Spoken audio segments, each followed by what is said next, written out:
Antes del fenómeno que fue La Bruja de Blair, el formato found footage tuvo sus orígenes décadas atrás. En 1961 se estrenó la película The Connection, una película experimental que trata sobre un grupo de adictos a la heroína. En esta cinta, un cineasta captura con su cámara los acontecimientos de la trama, convirtiéndola en la primera película de metraje encontrado, aunque no era una película de terror. En 1972 se estrenó The Legend of Boogie Creek, un falso documental de terror que mezcla el found footage con elementos de narración estilo documental.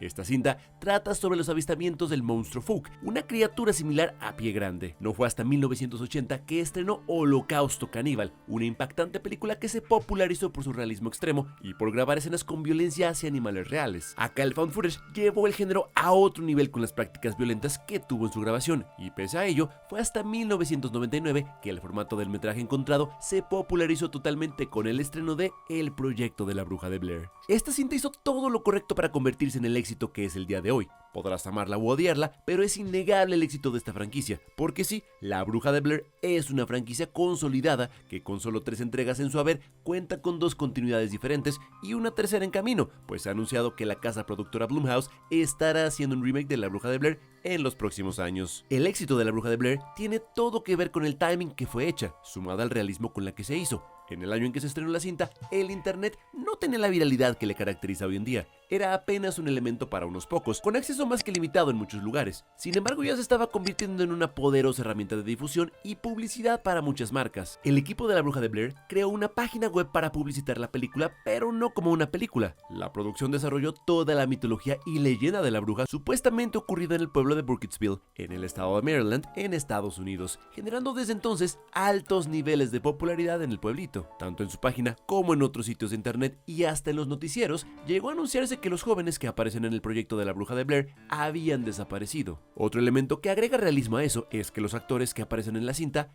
Heather, Michael y Joshua, utilizaron sus nombres reales con todo y apellido para la cinta. Todo el marketing de la película fue venderla como si se hubiera encontrado esta cinta perdida en el bosque en Maryland, lo que atrajo a miles de personas y generó más de 240 millones de dólares en taquilla, para una cinta que se grabó en tan solo 8 días y que costó $60,000. Estamos hablando de que La Bruja de Blair hizo 4,000 veces su presupuesto en taquilla, sin duda una de las películas más rentables de la historia. Cabe mencionar que según el metraje encontrado, los eventos de la película ocurren en 1994, 5 años antes de que la película se estrenara en agosto de 1999. En el proyecto de La Bruja de Blair, los jóvenes Heather, Michael y Joshua llegan al pueblo de Burkittsville para preparar una tesis documental sobre la leyenda de La Bruja de Blair, una mujer a quien mataron en 1785 por actos de brujería. Según los habitantes del pueblo, un hombre secuestró 8 niños en la década de los 40, los arrodilló frente a una pared y los asesinó uno a uno. Una mujer en el pueblo dice haber visto a la bruja como una mujer que flota. Después de las entrevistas, los jóvenes se adentran en el bosque, en donde poco a poco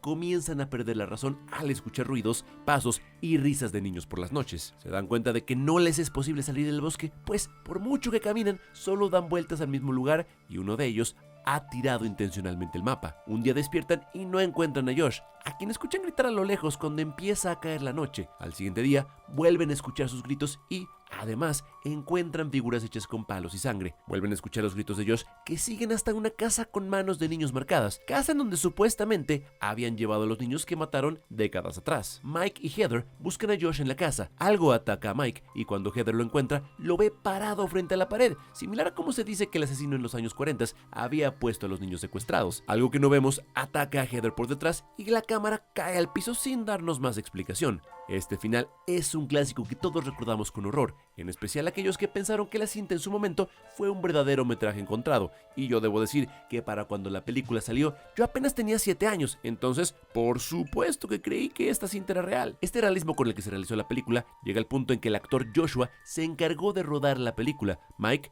hizo el sonido y Heather fue la narradora encargada detrás de cámaras. La madre de la misma Heather recibió cartas de apoyo al enterarse que su hija supuestamente había desaparecido. Los directores incluso llegaron a asustar a los actores de verdad, como en la escena en la que los niños golpean la casa de campaña, e incluso limitaron sus raciones de comida para hacerlos sentir en condiciones más precarias. Vaya, hasta el diálogo de los actores en la película es improvisado, pues el guión de solo 35 páginas solo tiene instrucciones sobre qué hacer y a dónde ir, una especie de guía energía de la historia, pero nada de diálogos. A partir de este final y del enorme éxito que tuvo la cinta, se hizo una secuela que estrenó un año más tarde, en el año 2000. Tuvo un presupuesto mucho más elevado, costando $15 millones en hacerse y recaudando más de 47 millones, lo cual técnicamente no es un fracaso en taquilla, aunque tampoco podemos decir que tuvo el mismo éxito comercial, y por supuesto que a la gente no solo no le gustó igual que la primera, sino que recibió demasiadas críticas negativas en general. La Bruja de Blair 2, El libro de las sombras, trata de capitalizar el éxito de la película original del 99, pero adopta un enfoque muy distinto. En lugar de repetir el estilo de metraje encontrado,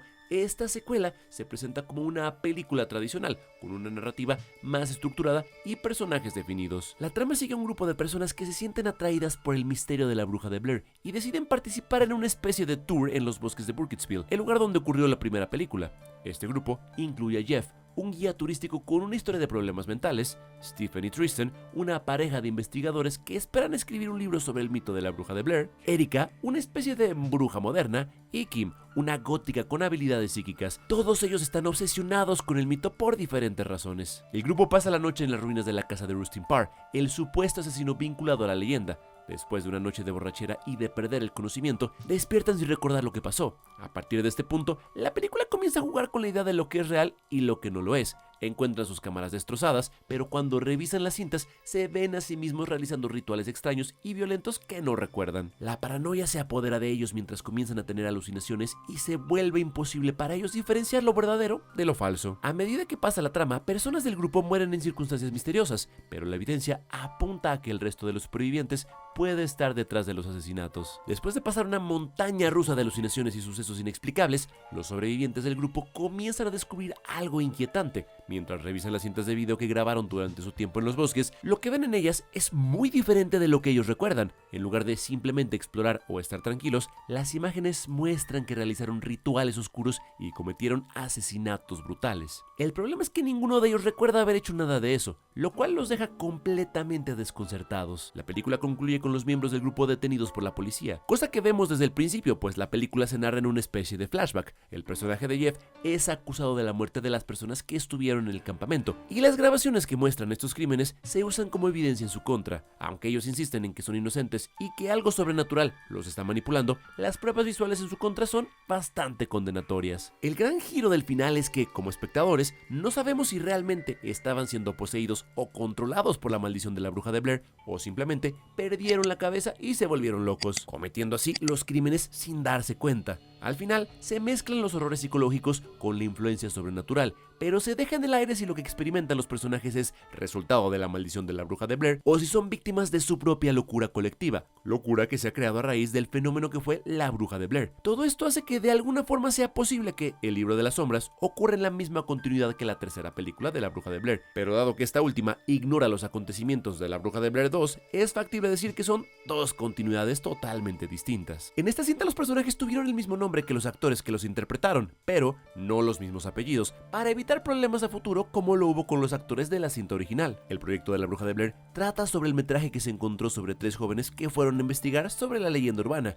mientras que esta secuela trata sobre la paranoia que solo puede ser explicada con metraje perdido que al final resulta no ser lo que los jóvenes piensan. Siento que esta cinta pudo haber sido mejor recibida si no se hubiera colgado de ser una secuela de la popular Bruja de Blair. Claramente hay buenas intenciones y cosas que pudieron lograrse mejor, pero el abrupto cambio en el estilo de terror en el año 2000 le dio un toque mucho más gótico de inicio a fin que desentona bastante con su predecesora, desde el estilo en que está grabada, la música y el look de los personajes. En 2003, la compañía de cine Lionsgate compró Artisan Entertainment, la compañía que originalmente había distribuido La Bruja de Blair, y con ello los derechos para la franquicia, por lo que en 2016 se estrenó una nueva entrega simplemente titulada Blair Witch, La Bruja de Blair. Recordemos que la primera oficialmente se llama El Proyecto de la Bruja de Blair. Con esta compra vino el cambio del sitio web que se había creado a finales de los 90 para el marketing de la cinta, pues si tú te metes ahorita a la página oficial que hicieron de La Bruja de Blair, te redirecciona automáticamente a la página web de Lionsgate. La película estrenada en 2016 se publicitó como un reboot, una continuación de la primera película que, de alguna forma, rehace los acontecimientos de la original, es decir, similar a un remake, muestra hechos muy parecidos, pero dentro de una misma continuidad, a manera de secuela que ignora por completo los acontecimientos de La Bruja de Blair 2, creando una nueva y segunda continuidad. La tercera entrega fue dirigida por Adam Wingard, reconocido principalmente por dirigir las películas de Godzilla vs. Kong, y aunque recaudó poco menos que La Bruja de Blair 2, haciendo más de 15 millones de dólares, tuvo un costo mucho menor de solo 5 millones, por lo cual fue más rentable. En esta tercera entrega, que es una secuela directa de la original, James Donahue va en busca de su hermana perdida en el bosque de Maryland, donde supuestamente se encontró metraje en el que aparece su hermana Heather. Noten cómo aquí el personaje de James lleva el apellido Donahue por Heather Donahue, nombre no solo de la protagonista de la primera cinta, sino también de la actriz en la vida real, pues los actores de dicha película vendieron los derechos no solo de su imagen, sino también de su nombre, a tal punto que la franquicia de La Bruja de Blair puede seguirlos utilizando, sin importar que estos sean sus nombres en la vida real. James viaja con su amigo Peter y su novia Ashley, y con Lisa, quien quiere filmar un documental sobre ese viaje. Dos lugareños se les unen al viaje y relatan la misma historia del hombre que mató a varios niños en los 40s y sobre cómo la Bruja de Blair no solo fue asesinada al ser atada a un árbol, sino que también le ataron piedras a los brazos y piernas, lo cual más adelante explica la imagen de este personaje. El grupo de James corre a los lugareños después de que estos les intentaran engañar para hacerles creer que hay algo en el bosque, una idea que se rescata de un borrador de la primera película, en la que un par de pescadores que de hecho aparecen al inicio iban a estar detrás de los acontecimientos de la trama. Vuelven los ruidos aterradores por la noche, similar a la primera película.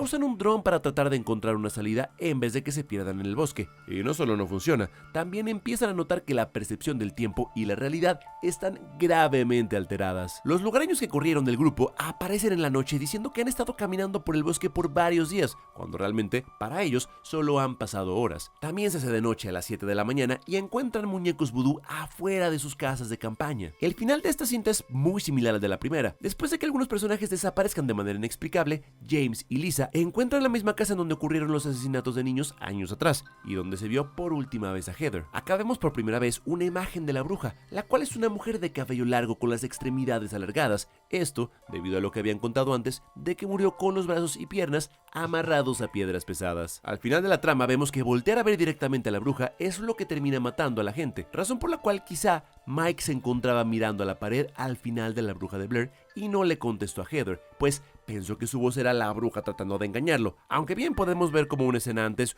una fuerza sobrenatural ataca a Mike y tira su cámara, entonces esto no es del todo confirmado. El proyecto de La Bruja de Blair cuenta con dos continuidades diferentes, una que continúa la historia original con El Libro de las Sombras, mejor conocida como La Bruja de Blair 2, y la segunda, que es mucho mejor y más fiel al estilo de Found Footage, es la que continúa con la película de Adam Wingard en 2016. Habrá una nueva continuidad que está por estrenarse supuestamente el 2025, la cual será un remake que ignorará incluso los eventos de la primera película, rehaciendo los mismos, y será hecha en coproducción con Blumhouse y Lionsgate. Jason Blum, encargado de Blumhouse, ha dicho que este remake se hará con un enfoque moderno, por lo que es posible que se cuente la misma historia que en 1999, pero con estudiantes de cine que lleven iPhones para grabar y hacer transmisiones en vivo. Seguramente intentarán hacer un marketing muy similar al de la peli original, quizá creando cuentas nuevas en TikTok donde creadores vayan a investigar el misterio de La Bruja de Blair y se pierdan en el bosque. Esto sí sería interesante de ver, digo, considerando que harán un remake de una película que no necesita uno, en especial después de que la secuela de Adam Wingard fue una especie de reboot que contó prácticamente la misma historia pero con otros personajes. No vayamos a terminar este video sin repasar la continuidad de la que casi nadie habla, una que se emitió solamente una vez por televisión y que nunca ha tenido una distribución en formato físico, aunque si quieren verlo pueden encontrarlo completo en YouTube.